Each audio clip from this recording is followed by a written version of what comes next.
All right, last question, which is which is a word problem, which you guys doesn't really make any context or sense to you, but it was one of those problems where it was a word problem, but they didn't have a triangle. So I'd recommend, guys, when you're doing trigonometry, create a triangle.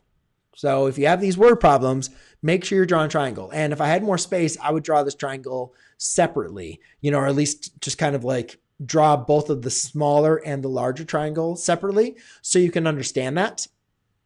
I don't have a calculator with me, nor do I really want to have the time. But basically what I wanted to show the student is when you have two triangles within each other, it's best to kind of redraw both triangles.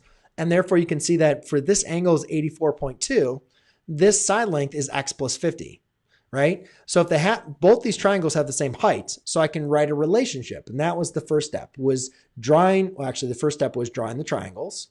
Then the next step is creating your trigonometric equations. Now, what they have in common, they do have x in common, but that's a little bit more difficult to set them both equal to x.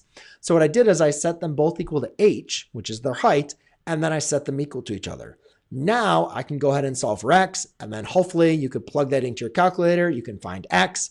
And then the two questions the student had to figure out was what is h and what is d. So now that you figured out x, now you can just pick one of the triangles, preferably this one, the smaller one, and then to go ahead and solve for h and d.